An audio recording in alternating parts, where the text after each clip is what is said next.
Some homes are not simply built, they are reborn, like seeds pushing through cracked concrete. They emerge where no one expected beauty to take root. This is the story of Daniel Hargreaves, an architect whose vision extends beyond blueprints and measurements. Where others saw ruin, he saw possibility. Daniel is not just the owner of this home. He is its creator, its interpreter, and its guardian.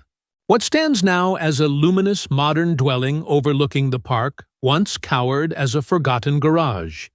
Its corrugated roof sagging, its walls swallowed by ivy, its purpose long expired. For most, it was a dead end. For Daniel, it was the beginning of a life's work, etched in timber and light.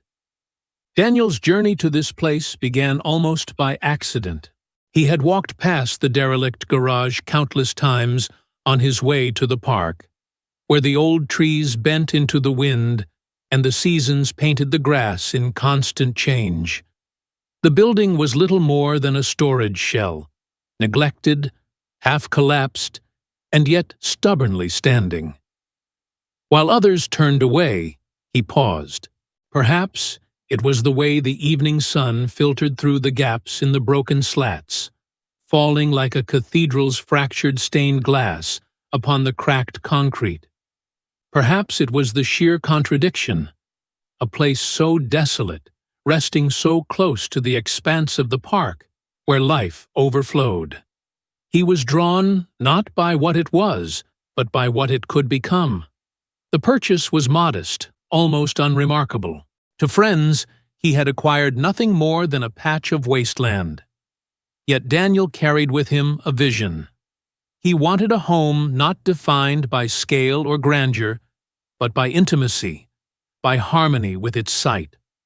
More than that, he wanted to build it himself, to let the material pass through his own hands, to leave no distance between the act of design and the act of living.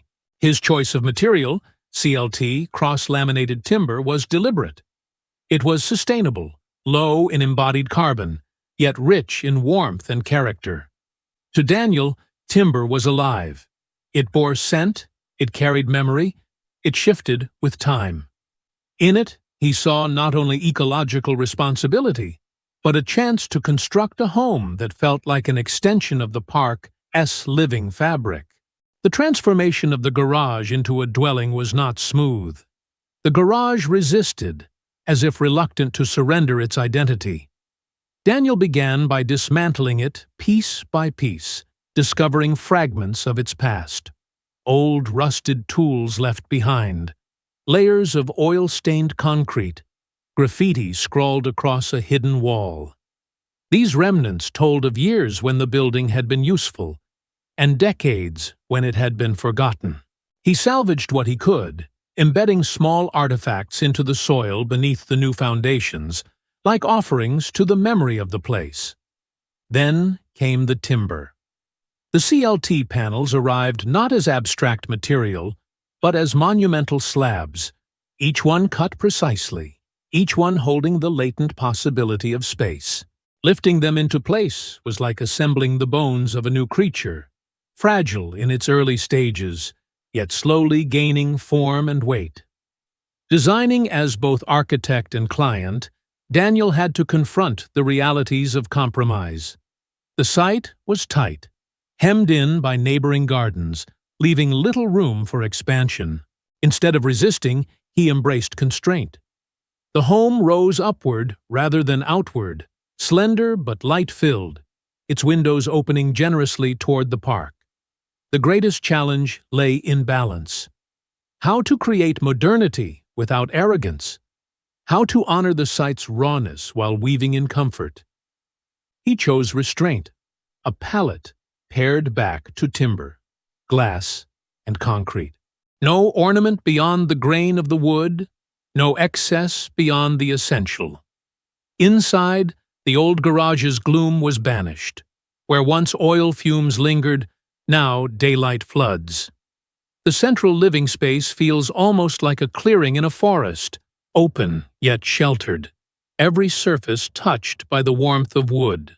A staircase, sculptural yet simple, threads upward, carrying the eye to the framed view beyond. The sweep of the park, its trees unfurling like green waves. At night, the house becomes lantern-like. From the park, passers-by glimpse its glow, not intrusive, but gentle, as if the home itself were keeping watch. A quiet witness among the shadows of the trees. What Daniel built is more than shelter. It is a dialogue between past and present, ruin and renewal, human craft and natural rhythm. The garage, once a symbol of abandonment, has been transfigured into a home that breathes, that listens, that belongs. There is something profoundly intimate about a self-build. Every joint, every decision, carries the weight of the builder's hand. For Daniel, this house is not just where he lives. It is an autobiography in timber and glass. Each corner reflects a choice made, each line a negotiation between ideal and reality. Yet it also transcends him.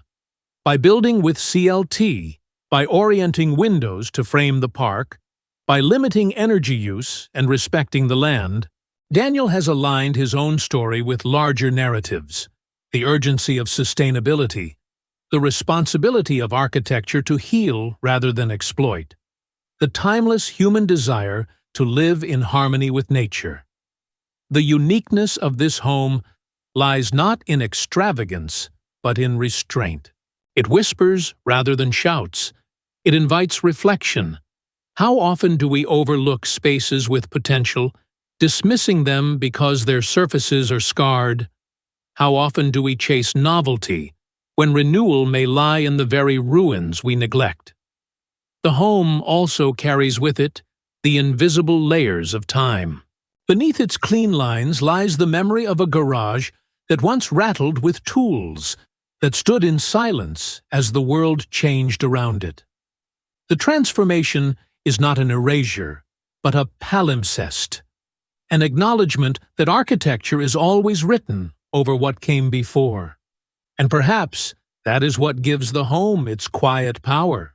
Standing within its timber walls, Daniel can sense both the fragility of what was and the strength of what has become. The park, always present, extends into the home through its windows, a reminder that human dwelling is but a chapter in the larger story of place. In the end, Daniel's home is not merely a house of timber and glass, but a lesson etched in light, that even the most forgotten places can, with vision and care, be reborn into spaces of beauty, belonging, and grace.